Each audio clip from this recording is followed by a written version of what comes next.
जय हिंद दोस्तों, YouTube channel पर आपका स्वागत है।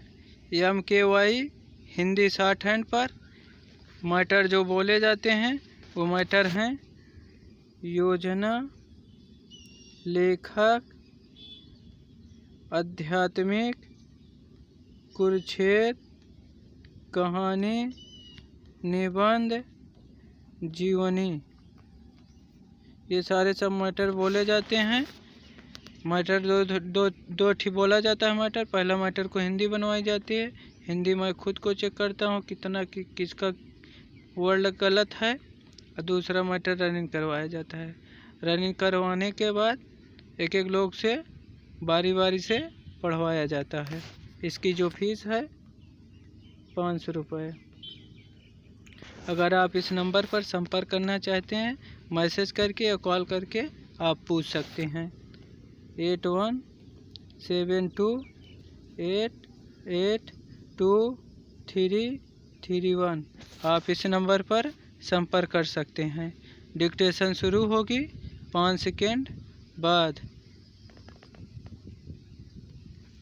किसी बच्चे के जीवन में भाषा केवल संवाद का माध्यम नहीं होती, बल्कि वह उसके सोचने, समझने और संसार को पहचानने की पहली खिड़की भी होती है। जन्म के बाद बच्चा जिस भाषा में अपने माता पिता से स्नेह पाता है, अपने आसपास की वस्तुओं को पहचानता है और अपने विचार व्यक्त करना सीखता है, वही उसकी मातृभाषा होती है। इसलिए जब शिक्षा की शुरुआत उसी परिचित भाषा में होती है, तो सीखना बच्चे के लिए बोझ नहीं, बल्कि एक सहज और उत्साहजनक प्रक्रिया बन जाती है। मातृभाषा की यह शक्ति अद्भुत है। भाषा भारतीय विविधता से समृद्ध देश है। यह अलग अलग क्षेत्रों में अनेक भाषाएं और बोलियां प्रचलित हैं। प्रत्येक भाषा अपने भीतर उस क्षेत्र का इतिहास, संस्कृति, लोक ज्ञान और जीवन अनुभव समेटे हुए हैं। ऐसे में मातृभाषा में शिक्षा का महत्व केवल शैक्षणिक उपलब्धियों तक सीमित नहीं है। यह बच्चों को उनकी सामाजिक और सांस्कृतिक जड़ों से जोड़ने का भी माध्यम है।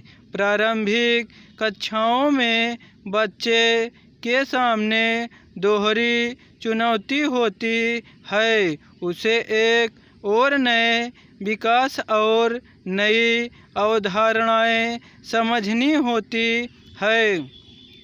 दूसरी ओर यदि पढ़ाई किसी अपरिचित भाषा में हो रही हो, तो पहले उस भाषा को समझने का प्रयास करना पड़ता है। इससे कई बार बच्चे की वास्तविक बौद्धिक क्षमता सामने नहीं आ पाती।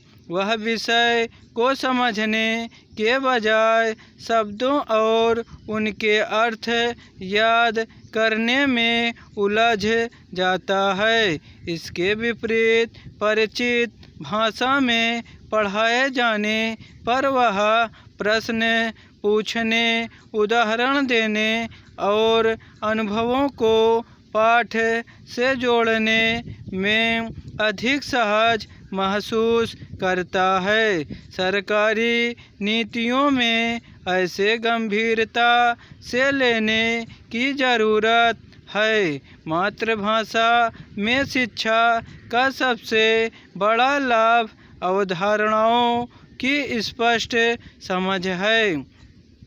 यदि किसी बच्चे को गणित, विज्ञान या पर्यावरण से जुड़ी बात उसके घर एवं परिवेश की भाषा में समझाई जाए तो वह उसे अपने दैनिक जीवन से आसानी से जोड़ सकता है। जल संरक्षण, खेती, मौसम या स्थानीय वनस्पतियों से जुड़े विषयों को परिचित शब्दों और स्थानीय उदाहरणों के माध्यम से प्रभावी ढंग से समझाया जा सकता है।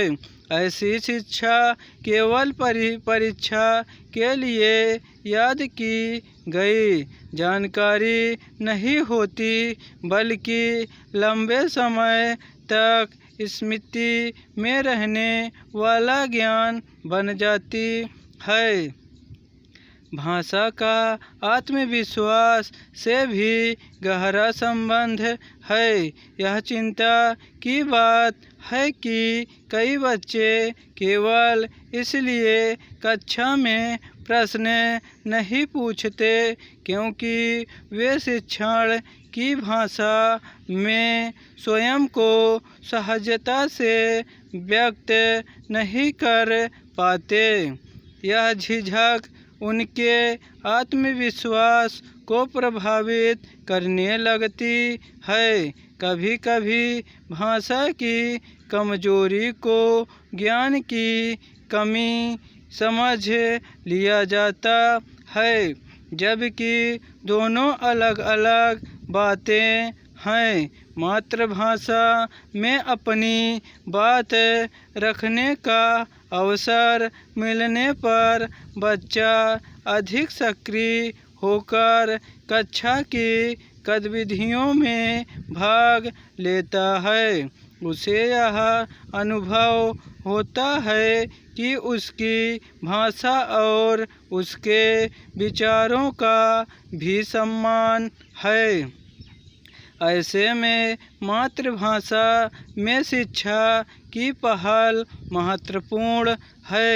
इसी व्यापक सोच के बीच विद्यालयी शिक्षा में 3 भाषाओं को पाठ्यक्रम से जोड़ने की व्यवस्था चर्चा का विषय बनी है।